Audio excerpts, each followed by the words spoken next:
सम्मानित श्री सूर्यमणि तिवारी जी से। श्री सूर्यमणि तिवारी जी बड़े सरल सहज व्यक्तित्व के धनी हैं। हमारे युग निर्माण योजना पत्रिका यहाँ से प्रकाशित होती है, उसका किस्सा संपादक भी है और लेखन कार्य में आपका सहयोग मिलता है। ये मंदिर की पूजा पाठ की यज्ञ व्यवस्था, कर्मकांड की सारी व्यवस्था करते हैं। बोलिए वेद माता गायत्री की, परम पूज्य गुरुदेव की, परम वंदनीय माता जी की, यज्ञ भगवान की। सभी भाई बहन गायत्री महामंत्र हमारे साथ साथ बोलेंगे। ओम भूर्भुवः स्वः तत्सवितुर्वरेण्यं भर्गो देवस्य धीमहि धियो यो नः प्रचोदयात्।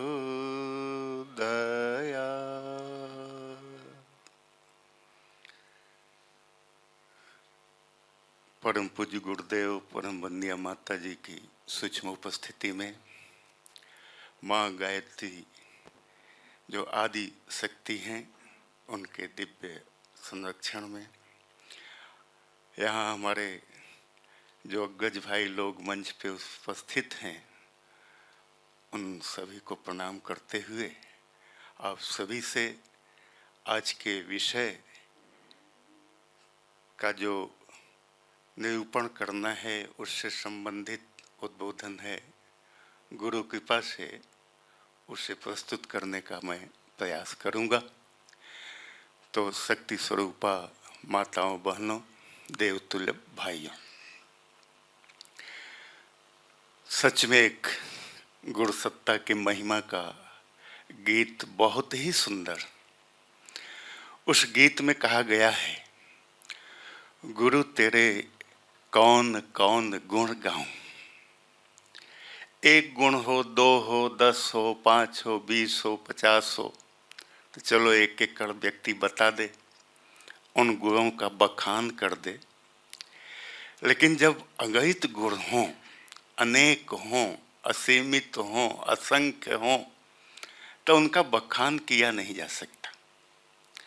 तो प्राण पुरुष हमारे गुरुदेव, उनके जीवन और उनके व्यक्तित्व और उनके गुणों के संबंध में जितना भी कहा जाए कम है। अगणित गुण आपके हैं गुरुवर, तो कौन कौन गुण गाऊं। अगणित गुण। तो गुरु सत्ता का दिव्य संरक्षण और मार्गदर्शन सतत हम आपको प्राप्त हो रहा है।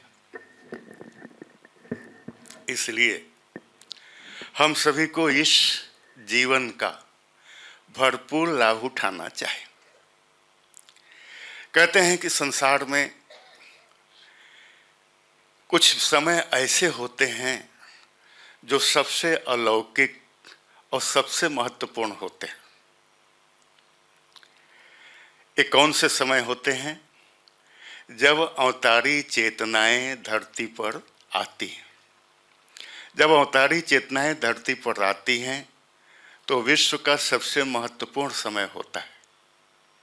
और ऐसा समय बहुत बार नहीं, बहुत कम बार इस धरती पर आया है।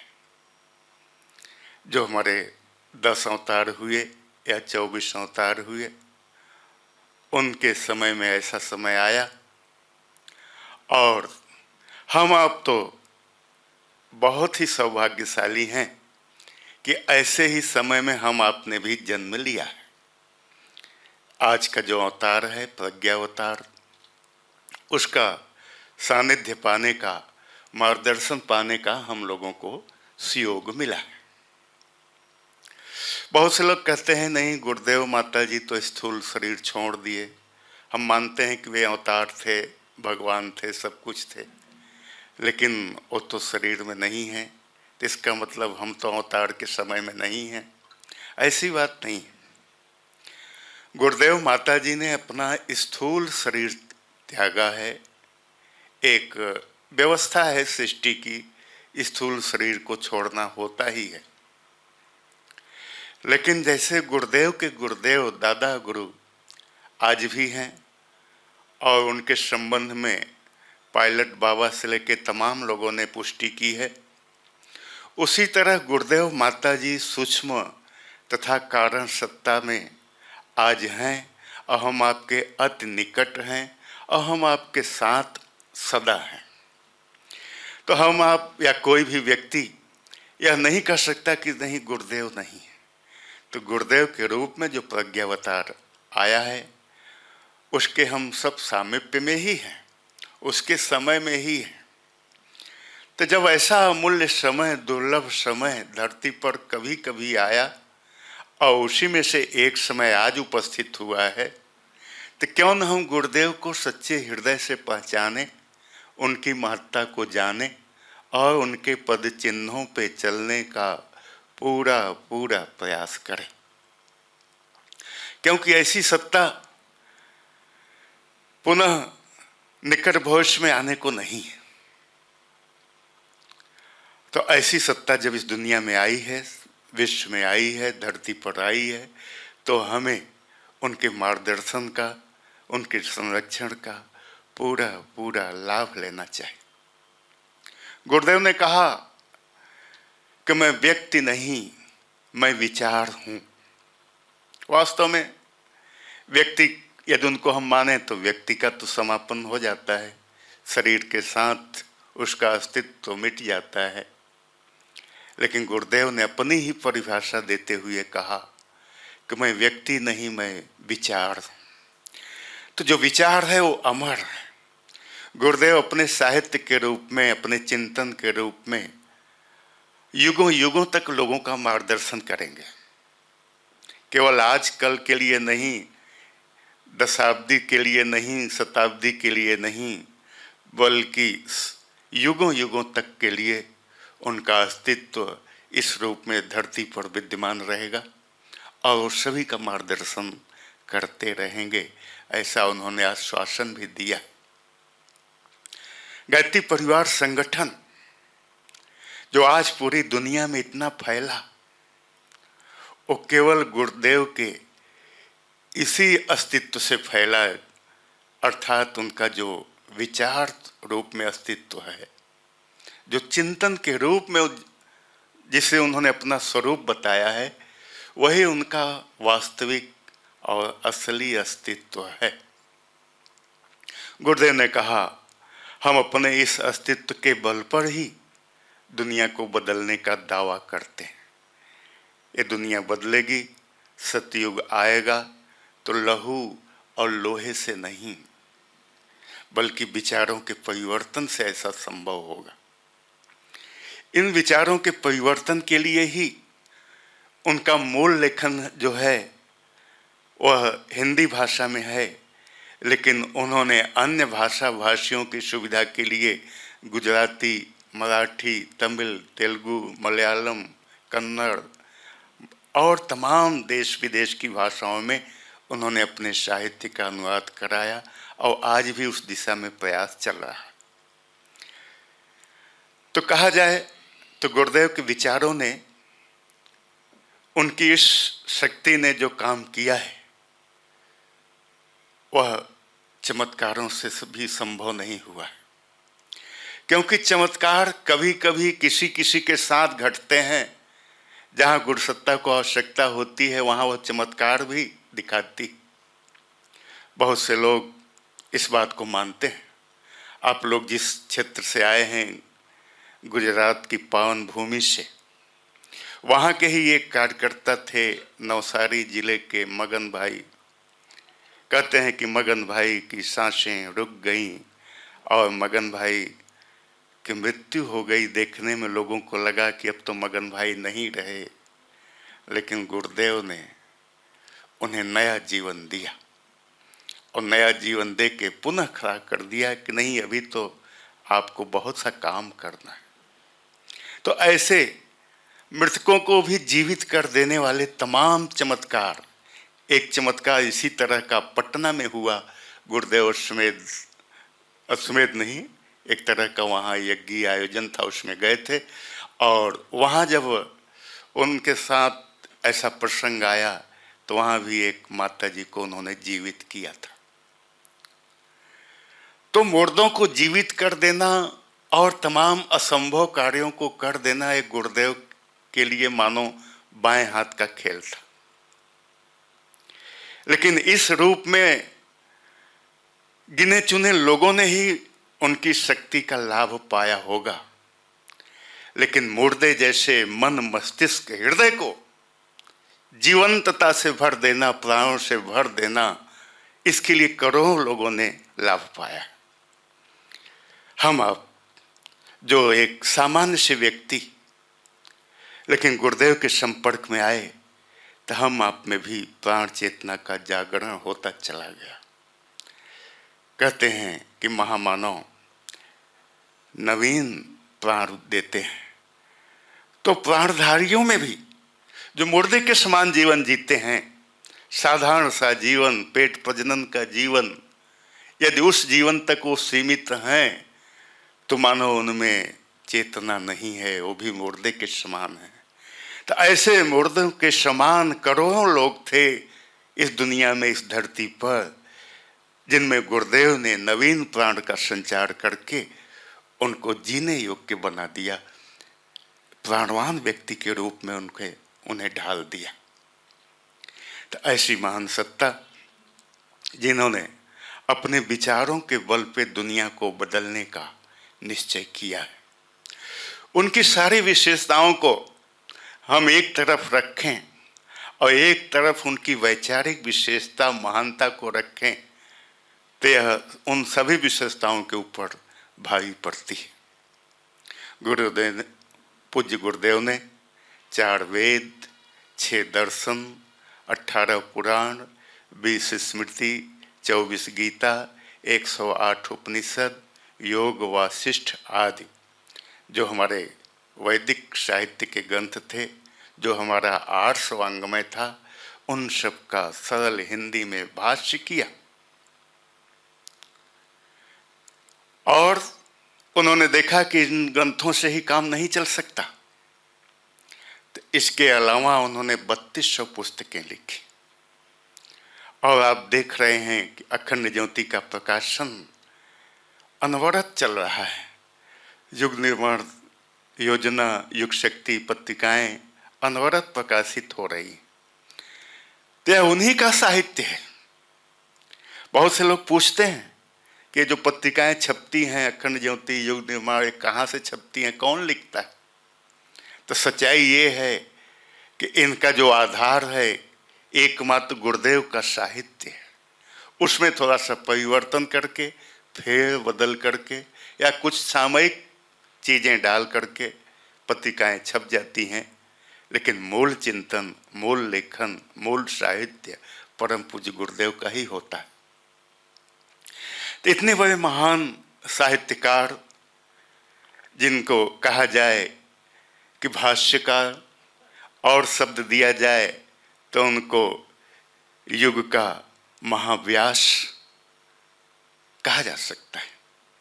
वे एक सच्चे संपादक के रूप में, पत्रकार के रूप में, लेखक और कवि के रूप में अद्भुत संकलन हमें उपलब्ध कराया है। दुनिया के एक से एक नृशंस व्यक्ति, कठोर हृदय के व्यक्ति, दुष्ट हृदय के व्यक्ति भी उनके चमत्कारों से नहीं प्रभावित हुए तो उनके विचारों से प्रभावित होते चले गए। आप जहाँ से आए हैं, भाविशी सौराष्ट्र का एक गांव है, और सौराष्ट्र में उस भाविशी गांव में एक जो है व्यक्ति रहा करते थे, वाडिया बापू। वाडिया बापू अपने समय के बड़े नृशंस व्यक्ति थे। कहा जाता है कि उनको जघन्य से जघन्य अपराध करने में कभी कोई संकोच नहीं होता था। और जब उस बावेशी गांव में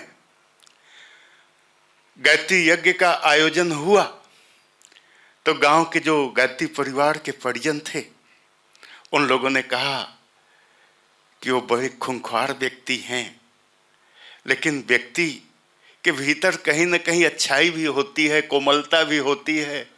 चलो उनसे यज्ञ के लिए अनुदान मांगते हैं, और अनुदान जब मांगेंगे शायद दे देंगे तो हम लोगों का काम चल जाएगा। लोग गए वहाँ, वो उस समय शराब के नशे में धुत अपने बिस्तर पे पड़े हुए थे। परिजन गए, बहुत मुश्किल से उन्होंने अपना दरवाज़ा खोला, और जैसे परिजनों को उन्होंने देखा,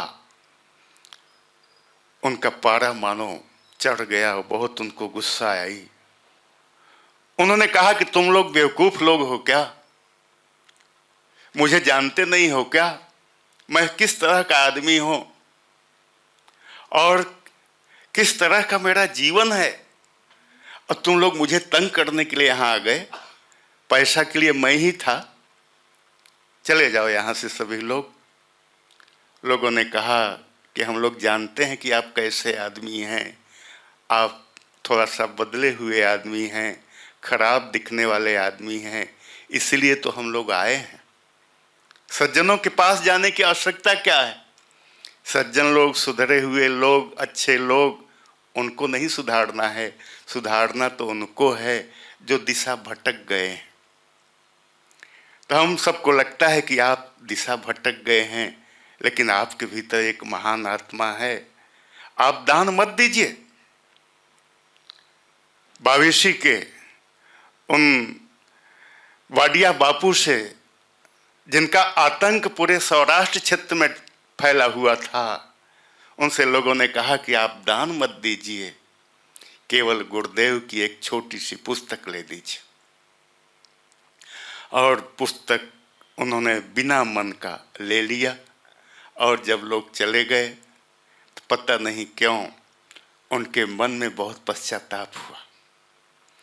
उन्होंने कहा कि अच्छे भले लोग आए थे, बेचारे संत लोग, और हमारी भलाई के लिए ही आए थे, लेकिन ऐसे लोगों के लिए भी हमने कटु वचन कहा। मुझसे बड़ी भूल हुई और हमें इसका प्रायश्चित करना चाहिए।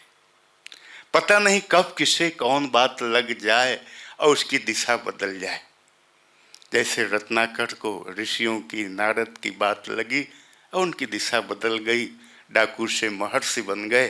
अभी कल का ही दिन तो था, वाल्मीकि जयंती का दिन, शरद पूर्णिमा के दिन मनाया जाता है। उनका जीवन बदल गया था। उसी तरह अब वाडिया बापू का जीवन बदलने वाला था। उनके मन में बहुत पश्चाताप हुआ। उन्होंने कहा ठीक है, इन लोगों का सहयोग करना है, इनसे मिलना है, लेकिन पहले इन लोगों ने जो किताब दी है उसे तो देख लेते। और जब उस किताब को उन्होंने पढ़ना शुरू किया तो कहते हैं बिना पूरा पढ़े वे रुके नहीं। इतना उनके अंदर भाव संवेदना जागी, इतने वे प्रभावित हुए कि उस किताब को पूरा पढ़ लिए। और उसके बाद उसी दिन वे उस कार्यक्रम स्थल में गए। वहाँ सबके बीच में उन्होंने क्षमा मांगा, और क्षमा मांगने के साथ अपनी तरफ से जो अनुदान देना था उसे घोषित किया। लोगों को, गांव वालों को बहुत आश्चर्य हुआ कि वाडिया बापू को हो क्या गया है, इनके अंदर इतना आमूल चूल परिवर्तन जो दिखाई दे रहा है, यह कैसे संभव हुआ। तो उन्होंने कहा, उस पुस्तक को दिखाया कि इस पुस्तक के विचारों ने मेरे हृदय को बदल दिया। कहते हैं कि उसके बाद वे परम पूज्य गुरुदेव से मिलने गए और मिशन में घुल मिल गए, और अपने स्तर से उन्होंने गुरुदेव का काम भी बहुत किया। कहने का आशय है कि हम गुरुदेव के चमत्कारों को जानते हैं, सुनते हैं, लेकिन असली चमत्कार तो उनके विचारों को जब तक हम नहीं समझेंगे, विचारों को जब तक नहीं अपनाएंगे, तो मानो हम गुरुदेव से दूर हैं। क्योंकि गुरुदेव ने कहा था कि मैं व्यक्ति नहीं, मैं विचार हूं। और जिन लोगों ने गुरुदेव का काम किया उन्होंने विचारों को ही माध्यम बना के किया। तो जो प्रसंग चल रहा है कि गुरुदेव इस युग के प्रज्ञावतार, और उन्हें हम जाने और उनकी बात को माने और उनके लिए अपने इस जीवन को समर्पित कर दें। कभी हम आपके लिए रिश्तेदारी से, संबंधियों के यहाँ से निमंत्रण आता है, बहन के यहाँ से निमंत्रण आ गया, या मामा जी के यहाँ से आ गया, फूफा जी के यहाँ से आ गया, किसी के यहाँ से निमंत्रण आया, और उस निमंत्रण में ये था कि भाई फला दिन एक कार्यक्रम है, आप आइए और उसमें भाग लीजिए, आशीर्वाद दीजिए, अपना स्नेह दीजिए। तो हम लोग क्या करते हैं, जाते हैं। कितने भी व्यस्त हों, कितनी भी परेशानी में हों, तमाम बाधाएं हों, लेकिन यदि अपनापन है तो अवश्य जाते हैं उनके यहाँ। 1 दिन 2 दिन जो आवश्यक होता है वह समय देते हैं, उसके बाद फिर आ जाते हैं। तो हम आपका भी कई जन्म हो चुका है। भारतीय संस्कृति की मान्यता के अनुसार भारतीय संस्कृति पूर्व जन्म की व्यवस्था में विश्वास करती है, तो हम आपका भी हुआ है। तो मानो एक लंबे जीवन की शुरुआत हम लोगों ने कर दी है बहुत पहले से, और आज का जो जीवन मिला है वो मानो उस लंबे जीवन का एक दिन है केवल। तो इस एक दिन को क्यों ना हम गुरुदेव जैसे महामानव के लिए, अपने अभिभावक के लिए, अपने पिता के लिए, अपने भगवान के लिए क्यों न दे दें। भाई इतने जन्म हमने जिए, हमको पता नहीं है कैसे वो जीवन बीते, हमने पेट प्रजनन में उनको बिता दिया, कुछ ज्ञान नहीं है। आगे का भी जो जीवन हमें मिलेगा उसका हम क्या उपयोग करेंगे, कैसे उपयोग करेंगे, वो अपने हाथ में नहीं है। लेकिन आज का जो जीवन है, अभी का जो जीवन है, यह तो हमारे हाथ में है, और इस एक जीवन को अनंत जीवन क्रम का एक दिन मान के हम गुरुदेव को दे दें। इसका मतलब नहीं कि हम अपने गृहस्थ जीवन को भूल जाएं, अपने दायित्वों को भूल जाएं, ये सब तो हमें करना ही है। एक व्यक्ति गया और शांति कुंज में उसके घर वाले, ससुराल के लोग घबरा गए कि साधु बन जाएगा, महात्मा बन जाएगा। उसको लेने चले गए, और जब लेने चले गए तो उस व्यक्ति ने माता जी को प्रणाम किया, आशीर्वाद लिया, और वहाँ से जब वापस आने लगा तो नीचे शिव प्रसाद मिश्रा जी थे। मिश्रा जी ने कहा कि गुरुदेव से मिले कि नहीं।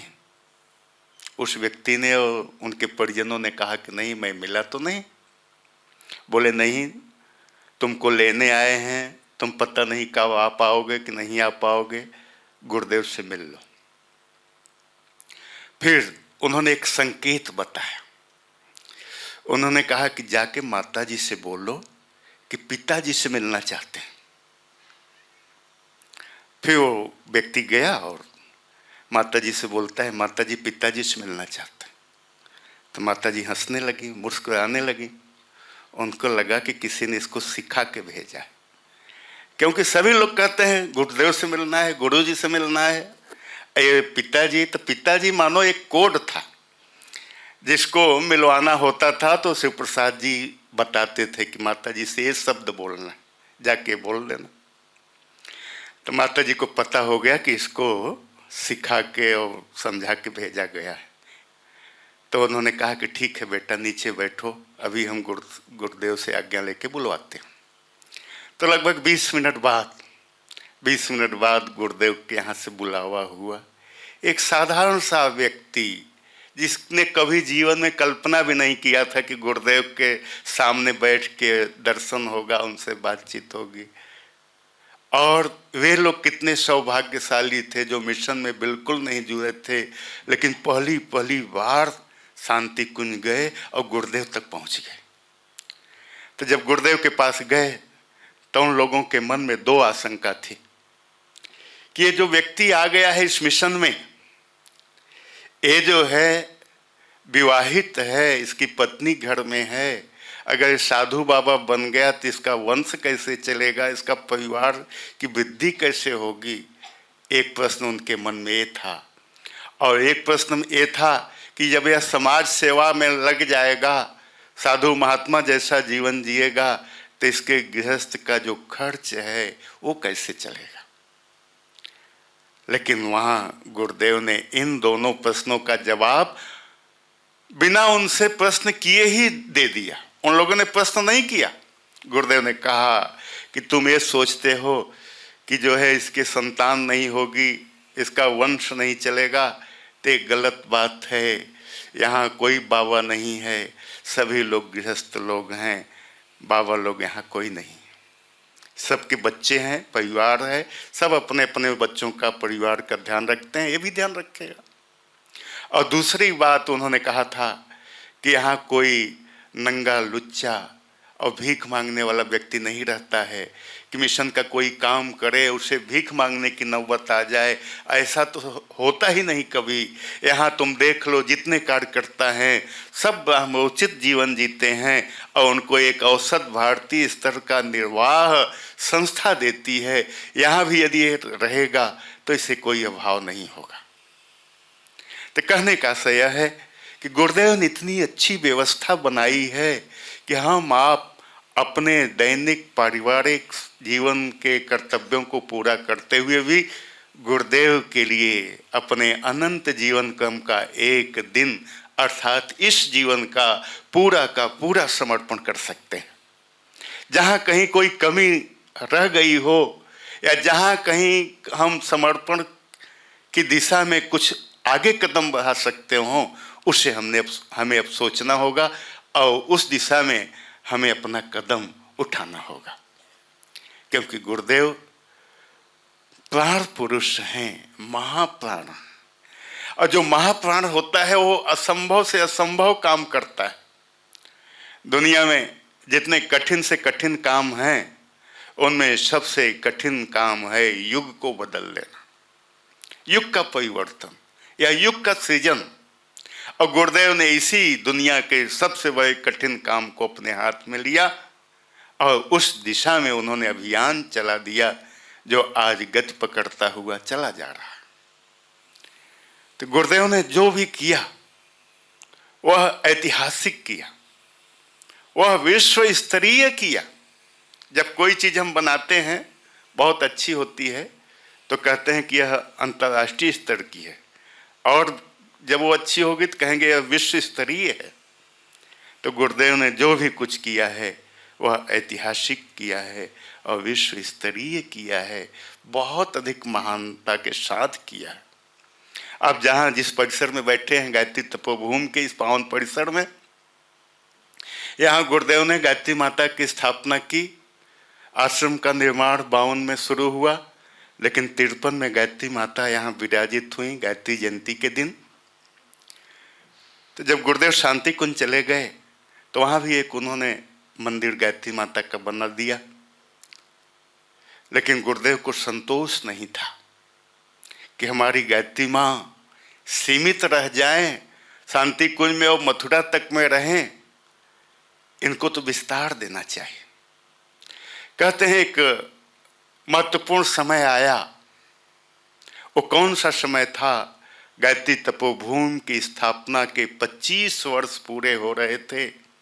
गुरुदेव ने कहा भले हम शांति कुंज में हैं, लेकिन गायत्री तपोभूमि हमें बहुत प्रिय है और गायत्री तपोभूमि के लिए हम कुछ सौगात देना चाहते हैं।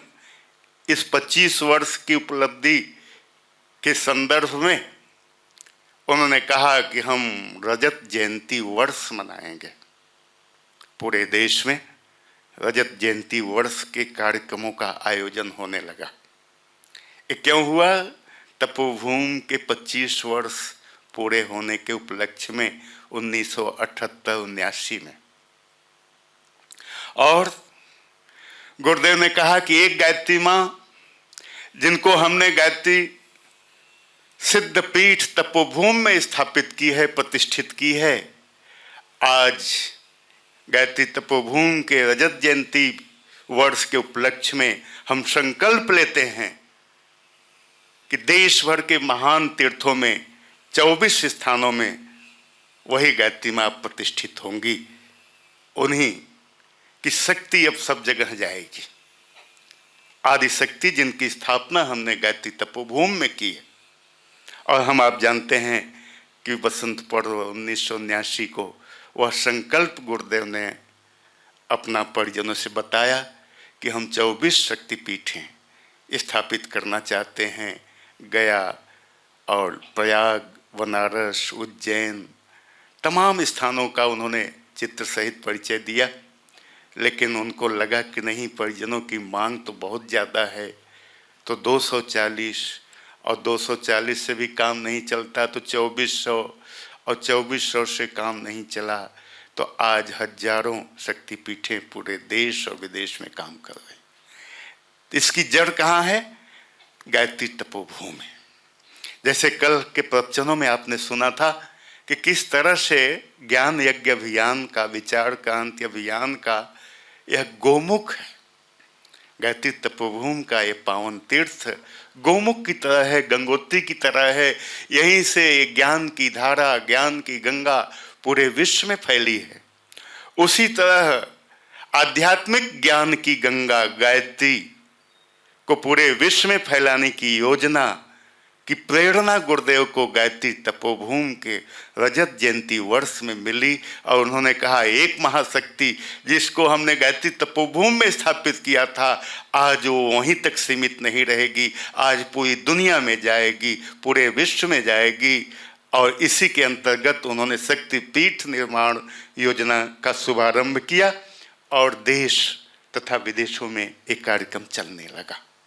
शक्तिपीठें स्थापित हुई। तो जब व्यक्ति के भीतर का प्राण जागता है तो असंभव से असंभव काम कर लेता है। तो गुरुदेव तो महाप्राण, महाकाल और प्रज्ञावतार हैं। अगर उनकी प्राण चेतना जागृत होगी तो सोचिए कौन सा काम उनके लिए असंभव है। तो उन्होंने जितने काम किए वो सब असंभव लगने वाले काम थे, सब एक से एक कठिन काम जो आज तक दुनिया में हुआ नहीं था। गायत्री का मंदिर आप ढूंढ लीजिए, पूरी दुनिया में नहीं मिलेगा। गुरुदेव के पहले नहीं था, लेकिन गुरुदेव ने कहा हम ये करेंगे। लोगों ने कहा नहीं, गायत्री तो कोई देवी नहीं है, वो तो एक छंद है, ऐसा है वैसा है। और गायत्री एक देवी है तो पंचमुखी भी होती है, उसके हाथ में ऐसे अस्त्र शस्त्र होते हैं। तमाम भ्रम भटकाव की बात लोग करते रहे, लेकिन गुरुदेव ने जो चाहा उसे कर दिखाया। जो गायत्री का स्वरूप उन्होंने दिया, आज वही स्वरूप पूरे विश्व के लिए मान्य। आज अगर आप गायत्री साहित्य खोजेंगे और गायत्री प्रतिमा, गायत्री चित्र खोजेंगे तो उसमें मिशन का जो योगदान है वही आपको दिखेगा, वही सर्वत्र मिलेगा। बाकी पुरानी चीजें अब कहीं दिखाई नहीं देती। तो केवल गायत्री को ही नहीं, उन्होंने यज्ञ को पूरी दुनिया में पहुंचाया। जिस यज्ञ को उन्होंने बांध रखा था पोंगा पंथियों ने, उनको लगता था कि नहीं, यज्ञ में सबको भागीदारी देंगे तो इसका महत्व घट जाएगा। लेकिन गुरुदेव ने कहा नहीं, यज्ञ का मतलब होता है सत्कर्म, और सत्कर्म की प्रेरणा तो पूरी दुनिया को मिलनी चाहिए। गायत्री का मतलब होता है सदचिंतन, और सदचिंतन की आवश्यकता तो सभी को है। कोई व्यक्ति का हाथ टूट जाए को तो काम चल जाता है, पांव भी टूट जाए तो काम चल जाएगा, एक आंख न रहे तो भी काम चला लेगा। लेकिन कहते हैं दिमाग का एक नट, एक स्क्रू ढीला हो जाए तो उसका जीना मुश्किल हो जाएगा। तो व्यक्तियों के मानस को, जो कि विकृतियों से भर चुका था, बुराइयों से, अनास्थाओं से, ऐसे विकृत मानस को ठीक करने का उन्होंने जो उपाय अपनाया, उसके लिए सबसे कारगर उपाय था गायत्री मंत्र की साधना का पूरी दुनिया में प्रचार। और इसीलिए उन्होंने इस साधना को पूरी दुनिया में फैलाया। गुरुदेव 1968 में इंदौर गए थे। वहाँ एक कॉलेज है, क्रिश्चियन कॉलेज, और उस क्रिश्चियन कॉलेज में दर्शन शास्त्र पे एक सेमिनार का आयोजन था। देश भर के अच्छे अच्छे विद्वान वहाँ बुलाए गए थे, गुरुदेव को भी बुलाया गया था। और जब गुरुदेव अपनी साधारण सी वेशभूषा में वहाँ पहुँचे तो जो आयोजक महोदय थे बड़े विद्वान थे, लेकिन शायद वो व्यक्तित्व को परखने में अक्षम थे। तो जब गुरुदेव को उन्होंने देखा तो उनको लगा कि कहीं हमने भूल से ऐसे किसी साधारण व्यक्ति को आमंत्रित कर लिया है, इनको मंच पे कैसे जाने देंगे, ये मंच पे क्या बोलेंगे, क्योंकि ये विद्वानों का मंच है। तो उन्होंने गुरुदेव से कान में कहा कि आचार्य जी, ये विषय बहुत दुरूह है, बहुत क्लिष्ट है, बहुत गंभीर है। आप ऐसा कीजिएगा कि कुछ समय में ही, कम समय में ही अपनी बात कह के आ जाइएगा, ताकि कोई ऐसी बात न हो जाए कि आपकी भी बेइज्जती हो और हम लोगों की भी बेइज्जती हो। गुरुदेव ने कहा ठीक है। गुरुदेव गए और जाने के बाद जब उन्होंने दर्शन शास्त्र पे अपना उद्बोधन आरंभ किया तो पहली पंक्ति से, पहले क्षण से ही लोगों का ध्यान बिल्कुल उनकी बात पे लग गया, उनके उद्बोधन पे लग गया। एक एक शब्द मानो लोग पीने लग गए, आत्मसात करने लग गए, क्योंकि गुरुदेव ने जो बात बोला था वो बहुत ही महत्वपूर्ण। गुरुदेव ने भारत के जो 6 दर्शन हैं, योग, न्याय, वैशेषिक, मीमांसा, वेदांत आदि, उन पे बोला। और जो नास्तिक दर्शन माने जाते हैं, चार्वाक दर्शन, इसके अलावा जो विदेशी दर्शन के विद्वान हुए हैं, कांट और इमर्सन आदि, उन पे भी गुरुदेव ने अपना वक्तव्य दिया।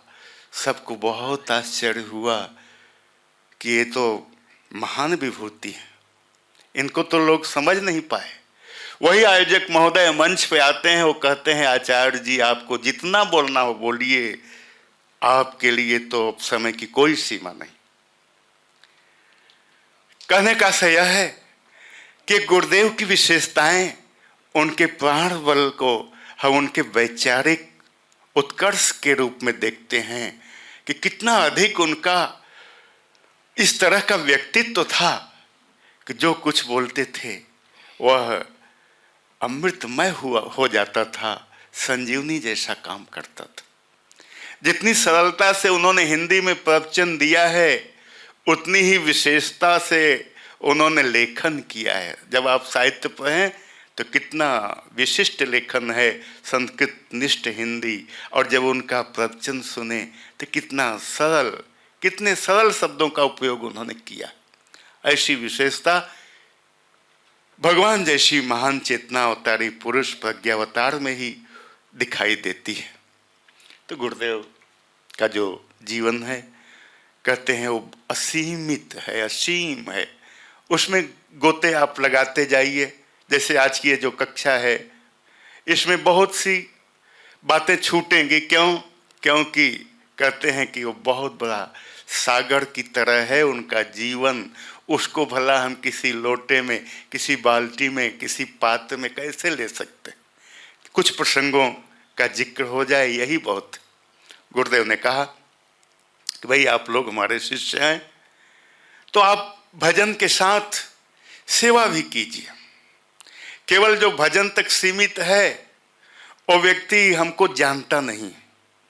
उन्होंने स्पष्ट किया था कि जब हमने गायत्री परिवार बनाया तो देखा कि लोग भजन तक सीमित हो गए, तो हमने अपने गायत्री परिवार को ही युग निर्माण योजना के रूप में बदल दिया और 108 सूत्र दे दिए कि भजन कीजिए। भजन के साथ इन 108 सूत्रों में जो आप अच्छा समझ सकते हो, उसे निभा सकते हो, कर सकते हो, उसे आप कीजिए। तो गुरुदेव ने कहा सेवा कीजिए। आपकी पावन भूमि गुजरात तो सेवा की भूमि रही है। एक से एक महामानव निकले और पूरे देश को, और देश ही नहीं पूरे विश्व को उन्होंने लाभ दिया। पूज्य गुरुदेव दिसंबर 1972 में गए विदेश, और विदेश के अंतर्गत उन्होंने दक्षिण अफ्रीका का वो क्षेत्र चुना जहाँ छोटे छोटे कई देश हैं, और उन देशों में एक देश है केन्या, और केन्या देश की राजधानी है नैरोबी। तो नैरोबी में भारत के और आपके उस क्षेत्र के हमारे गुजराती भाई विदेशों में हर जगह मिलते हैं। अमेरिका हो, कनाडा हो, इंग्लैंड हो, बहुत बड़ा योगदान मिशन को आगे बढ़ाने में है सभी का। इसे हृदय से सभी लोग स्वीकार करते हैं। तो जब नैरोबी में गुरुदेव गए तो वहाँ एक बहन जी रहती थी, विद्या परिहार। बहन जी का नाम था विद्या परिहार। तो उन्होंने एक तोता पाल रखा था, और जो तोता था, कोई भी जब अतिथि जाता था तो कहता था, आइए श्रीमान आपका स्वागत है। तोते के मुंह से ऐसी बात लोग लिखने को तो लिख देते हैं दीवार पे, आइए आपका स्वागत है, लेकिन स्वागत करने वाला भी कोई उपस्थित था तो तोता था। जैसे गुरुदेव पहुंचे, तोते ने कहा, आइए श्रीमान आपका स्वागत है। गुरुदेव हंसने लगे। उन्होंने कहा, विद्या तूने तोते को तो बहुत अच्छा सिखाया है। बोले, विद्या ने कहा, गुरुदेव अभी क्या, अभी आप सुबह सुबह देखना, सबसे पहले जैसे लोग सुबह कोई वंदना करते हैं, स्तुति करते हैं उठने के बाद, तो हमारा जो तोता है ना, एक गायत्री मंत्र बोलता है। गुरुदेव ने कहा, ठीक है, कल देखते हैं। जैसे ही रात बीती, सुबह भोर हुई, तोता गायत्री मंत्र बोलने लगा। गुरुदेव को हंसी आ गई, लेकिन उस हंसी में ही उन्होंने एक गंभीर बात बोली। उन्होंने कहा, विद्या, हमारे गायत्री परिजन भी तोते की तरह गायत्री मंत्र को तो रट लेते हैं, लेकिन हमारे काम में पूरी क्षमता नहीं लगा पाते। अगर ये हमारे काम में पूरी क्षमता लगाने लग जाएं तो हमारा गायत्री परिवार बहुत ही आगे जाएगा और पूरे विश्व को बदलने की क्षमता रखता है। लेकिन कहीं ये तोते तक सीमित रह गए तो हम इनसे कैसे कुछ आशा करेंगे। तो गुरुदेव ने सेवा को, मिशन को आगे बढ़ाने के लिए बहुत अधिक बल दिया। अब समय बहुत नहीं है, 3-4 मिनट का समय है, तो हम 1-2 प्रसंग और कह के अपने शब्दों को विराम देंगे। आपके यहाँ एक बहुत अच्छे लोक सेवी हुए, उनका नाम ठक्कर बापा है। ठक्कर बापा बहुत अच्छे योग्य पद पर काम करते थे, लेकिन एक दिन वे गए गरीबों के बीच। उस गरीबों की बस्ती में जब गए तो उन्होंने देखा कि यहाँ तो लोग बहुत अभाव का जीवन जीते हैं, बहुत अभाव का जीवन जीते हैं, बहुत तकलीफ का जीवन जीते हैं। इनके पास तो ठीक से भोजन भी नहीं है, वस्त्र भी नहीं है, और इनके लिए संस्कार आदि कोई भी व्यवस्था नहीं है। तो उन्होंने अपनी नौकरी छोड़ दी और कहा कि अब हमें अपना भावी जीवन इन्हीं लोगों के बीच में व्यतीत करना है। और ठक्कर बापा ने अपने समय ऐसा काम किया था कि गांधी जी तक को कहना पड़ा कि यदि मुझे अगला जन्म लेना हो तो मैं आकर ठक्कर बापा का काम करूंगा। तो ठक्कर बापा से जब कोई मिलता था तो एक गुजराती का भजन गुनगुनाया करते थे। गुजराती का वो भजन आप लोग जानते होंगे, हमें गुजराती तो नहीं आती है, लेकिन भजन की पंक्तियां तो मैं सुना सकता। आप सुने। हरि नाम जन तो, हरि नाम जन तो मुक्ति न मांगे। हरि ना जन तो मुक्ति न मांगे। जो भगवान के सच्चे भक्त होते हैं, सेवक होते हैं, वो मुक्ति की कामना नहीं करते। जैसे कि हम लोग कहते हैं ना, न तो हम कामये राज्यम न सौख्यम न पुनर्भवम कामये दुख तप्ता नाम प्राणिनाम आर्तनाशनम। तो ठक्कर बापा का जो शब्द है जो गुजराती भजन की ये पंक्ति है कि हरिना जन तो मुक्ति न मांगे, हरिना जन तो मुक्ति न मांगे, मांगे जन्मो जन्म अवतार रे, नित सेवा नित कीर्तन मोक्षव निरखवा नंद कुमार रे, मांगे जन्मों जन्म अवतार रे।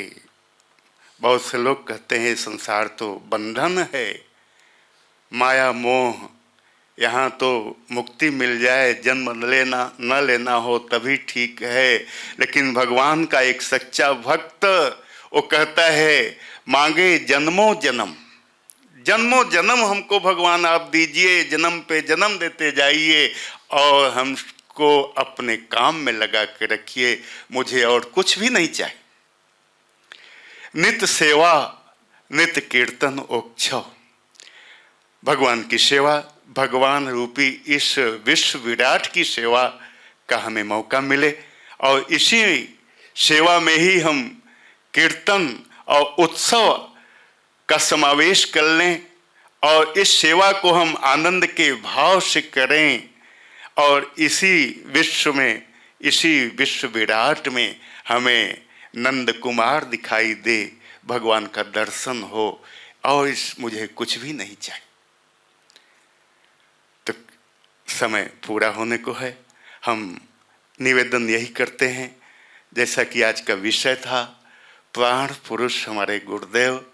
तो गुरुदेव ने एक अवतारी चेतना के रूप में, महाप्राण के रूप में, महाकाल के रूप में अनगिनत कार्य, असंभव जो लगते थे उन सबको किया है और उन कार्यों को करके ही यह मिशन आज तक इस स्थिति में पहुंचा है।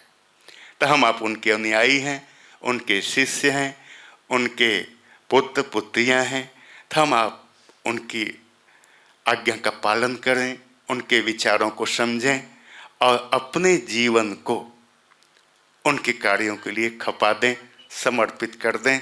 तो मानो तपोभूमि में आना और इस कार्यक्रम में भाग लेना हमेशा हमेशा के लिए सार्थक हो जाएगा। इसी प्रेरणा के साथ मैं अपने शब्दों को विराम देता हूँ। ओम शांति।